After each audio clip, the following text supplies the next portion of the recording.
Hello students.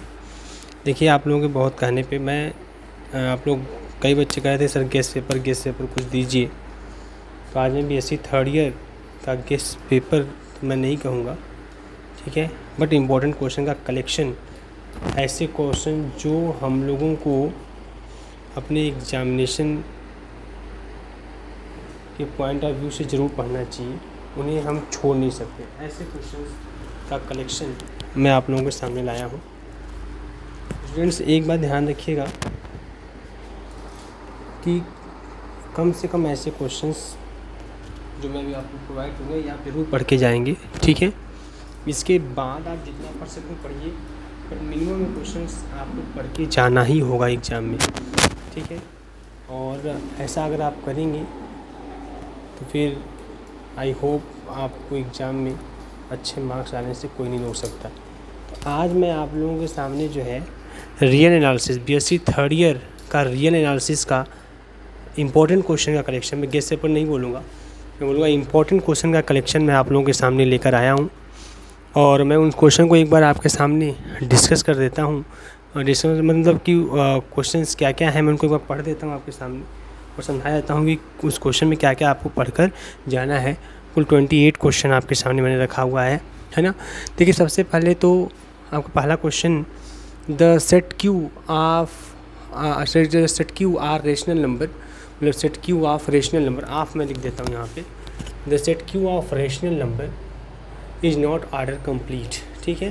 पहला आपका यह क्वेश्चन आपका थ्योरम ग्रुप में देखा, आपसे प्रूफ करना रहेगा कि जो क्यू ऑफ रेशनल नंबर होता है उसका ऑर्डर कंप्लीट नहीं होता है। दूसरा क्वेश्चन हमको पढ़ के जाना है Archimedean property of real number, ठीक है। रियल नंबर का आर्किमिडियन प्रॉपर्टी क्या होती है, nx is greater than y वाला, उसको आप पढ़कर जाएंगे। फिर तीसरा क्वेश्चन जो है interior point, neighbourhood, open set, limit point, इन सब के डिफिनेशंस। देखिए, उसको मैंने 2 बार लिखा हुआ, एक बार मैं यहाँ पे मैट्रिक स्पेस में भी लिखा है, एक बार मैंने वहाँ पे सेट के से रिलेटेड भी रखा है। स्टूडेंट्स, एक बात ध्यान से सुनिएगा आप लोग कि इसमें से चाहे आपका मैट्रिक स्पेस चाहे वो, अब दोनों तैयार कर लीजिए, कोई एक भी तैयार कर लेंगे चलेगा, क्योंकि जब मैट्रिक स्पेस का मेन लोग मैट्रिक स्पेस का ही तैयार करते हैं। अगर नाम देता है कि in the usual metric space या in the metric space, 1 minute, ठीक है, अगर नाम देता है तो आप मैट्रिक स्पेस से संबंधित उसका डिफिनेशन देंगे। अगर नाम नहीं देता तो फिर आप चाहे मैट्रिक स्पेस से रिलेटेड उसका डिफिनेशन लिखिए, चाहे सेट से रिलेटेड उसका डिफिनेशन लिखिए। क्लियर है? याद रखिएगा, चाहे रियल नंबर के सेट से रिलेटेड उसका डिफिनेशन लिखिए, चाहे मैट्रिक स्पेस से रिलेटेड उसका डिफिनेशन लिखिए। अगर नाम लेता है कि आपको मैट्रिक स्पेस में ही डिफाइन करना है कि क्या होता है लिमिट पॉइंट, क्या होता है interior set, interior point, interior set जो भी है ना, लिमिट पॉइंट और नेबरहुड, ओपन सेट क्या होता है, तो आप मैट्रिक स्पेस का ही देंगे। फिर वोल्जानो वेयरस्ट्रास थ्योरम, स्टेटमेंट एंड प्रूफ, वहाँ भी है यहाँ भी है, कहीं से तैयार कर लेंगे आप लोग, ठीक है। आप ओपन एंड क्लोज सेट का यूनियन, इंटरसेक्शन, 2 ओपन सेट या finite number of open set का यूनियन क्या होता है, उसका इंटरसेक्शन क्या होता है, ओपन होता है कि नहीं होता है। फिर क्लोज्ड का उसी तरीके से आपको ये लिखवाया पढ़ाया गया होगा, निश्चित है, आप इसे तैयार कर लेंगे। Closure of A equal to A union drive set of A, यहाँ भी है, मैट्रिक स्पेस में भी है, तो आप तैयार कर लेंगे, ठीक है, कहीं से भी तैयार कर लीजिए, कोई दिक्कत नहीं होनी चाहिए। फिर union of countable family of countable set is countable, accountability of the set से ये इंपॉर्टेंट आपका थ्योरम है कि union of countable family of countable set is countable, इसको आप तैयार कर लेंगे। कन्वर्जेंट, डाइवर्जेंट, ऑसिलेटरी सेकंड का डिफिनेशन तैयार कर लेंगे, ठीक है। फिर question based on first and second theorem on limit, first and second theorem of limit से रिलेटेड आप क्वेश्चन तैयार कर लेंगे, है ना। उस पर आप उसका स्टेट प्रूफ मान लीजिए आपसे तैयार होता तैयार कीजिएगा, मेन उस पर बेस्ड क्वेश्चन जरूर तैयार करिएगा आप लोग। Find the sequence, Cauchy sequence का डिफिनेशन तैयार कर लीजिएगा, और उस पर यह जनरल प्रिंसिपल ऑफ कन्वर्जेंस से रिलेटेड आपका यह थ्योरम है, और sequence converges if and only if it is a Cauchy sequence, ठीक है, ये आप तैयार कर लीजिएगा। और कंटू intersection theorem, state and proof, यहाँ भी मिलेगा आपको और मैट्रिक स्टेज में भी मिलेगा, आप इसको तैयार कर लेंगे, कंटू intersection theorem, state and proof. फिर देखिए यूनिफॉर्म कन्वर्जेंस, आपका गिवन फंक्शन यूनिफॉर्म कन्वर्जेंस है कि नहीं है, इससे रिलेटेड मैंने 5 क्वेश्चन लिख दिया है, बट ऐसे 1-2 क्वेश्चन आप जो भी क्वेश्चन आएंगे तो ऐसे ही आपके एग्जाम में आएंगे, हो सकता है यही 5 में से कोई आ जाए, या तो ऐसे ही आएंगे, आपको ऐसे क्वेश्चंस दे देंगे और बोलेगा कि आप शो कीजिए कि यूनिफॉर्म कन्वर्जेंस है कि नहीं है, ठीक है। तो ये क्वेश्चन जरूर एकदम गारंटी यहाँ से क्वेश्चन आने वाले हैं, जिसको आप जरूर तैयार करके रखिएगा, ठीक है। इस पर based question, repeated and simultaneous limit से रिलेटेड क्वेश्चन भी आप तैयार कर लेंगे, ठीक है। और उसी में question based on continuity and function of two variable, continuity of the function of two variable, ठीक है। ये आप जरूर इस पर बेस्ड क्वेश्चन तैयार करेंगे कि वो आपको टू वेरिएबल का कोई फंक्शन दे देगा, बोलेगा वो कंटिन्यूस है कि नहीं है, या उसमें जिसमें आप अलग अलग पाथ लेके सॉल्व करते हैं, जरूर वो क्वेश्चन आप तैयार करके जाइएगा एग्जाम में, निश्चित 100%। मैक्सिमम मिनिमम भी आप देख लीजिएगा।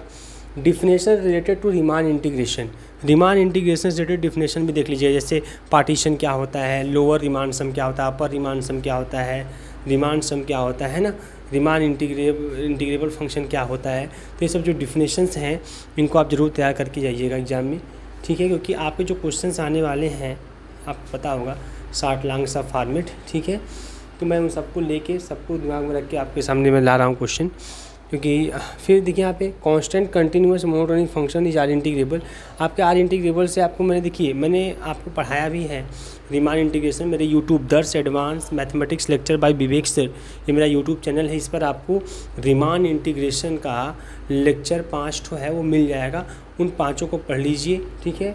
उसमें जितने भी आपको चीज़ें बताई गई हैं उतना पर्याप्त है एग्जाम के लिए, उसी में से एग्जाम में आएगा। और गारंटी यहाँ से एक क्वेश्चन लॉन्ग बनने वाला है, 2 लॉन्ग क्वेश्चन करने हैं 5 में से, आपको एक क्वेश्चन रिमांड से गारंटी बनने वाला है। तो आप जरूर तैयार कर लीजिएगा, वही लेक्चर 5 देख के तैयार कर लीजिएगा। उसमें होगा क्या, डिफिनेशंस होंगे, फिर continuous function is R integrable, monotonic function is R integrable, constant function is R integrable, जरूर देख लीजिएगा। और उससे रिलेटेड आपका न्यूमेरिकल भी देखिए, न्यूमेरिकल और fundamental theorem of integral calculus भी देख लीजिएगा।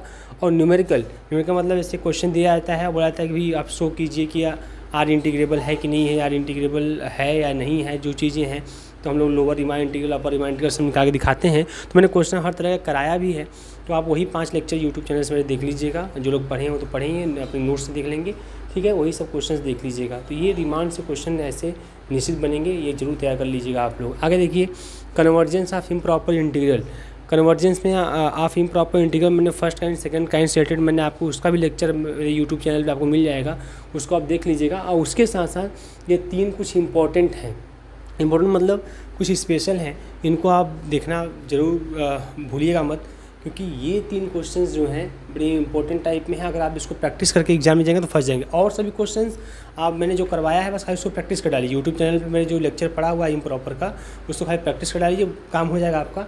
लेकिन इन तीनों क्वेश्चन को आप थोड़ा सा ज़्यादा ध्यान दे के ज़्यादा से ज़्यादा प्रैक्टिस करके ही एग्जाम में जाएंगे, ये क्वेश्चन आपके एग्जाम में आ सकते हैं, स्पेशल क्वेश्चन हैं।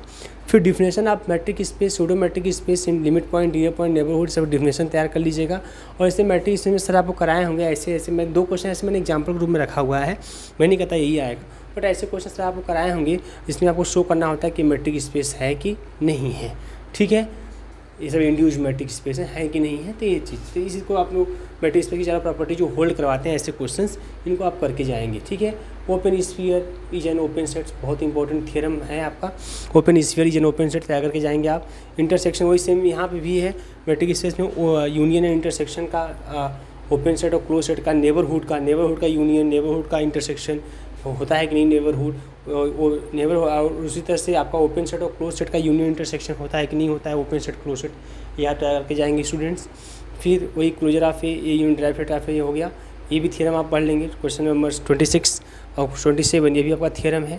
क्वेश्चन नंबर 28, जैसे ऐसे क्वेश्चन दे देगा आपको, निश्चित है हो सकता है दे सकता है, ऐसे क्वेश्चन दे देगा, तमाम सेट दे देंगे, अब बोलेगा find the interior point, find the exterior, find the frontier, boundary, closure, है ना, फाइंड द इंटीरियर पॉइंट हो गया, नेबरहुड भी पूछ सकता है आपसे। ऐसे क्वेश्चन दे के आपसे interior, exterior, frontier, boundary, closure, neighbourhood ये सब आपसे पूछे जा सकते हैं स्टूडेंट्स, ठीक है। तो आप ये ऐसे इतने क्वेश्चन ज़रूर एग्जाम में देख के अच्छे से जाइएगा। किसी विशेष क्वेश्चन कोई अगर समस्या होगी, किसी विशेष टॉपिक में, अगर किसी विशेष टॉपिक में कोई समस्या होगी तो आप मुझे बताइएगा मैसेज करके, ठीक है, कमेंट बॉक्स में। टाइम अगर मिलता है मैं कोशिश करूँगा तो मैं उस टॉपिक को क्लियर कर दूँगा, उस रिलेटेड क्वेश्चंस को आपके सामने रख दूँगा, ठीक है। कम से कम इतने क्वेश्चंस आप निश्चित अच्छे से प्रैक्टिस कर लेंगे। Okay students, thank you, best of luck for your examination. आशा करूँगा कि आप लोग बहुत अच्छा करेंगे। Thank you.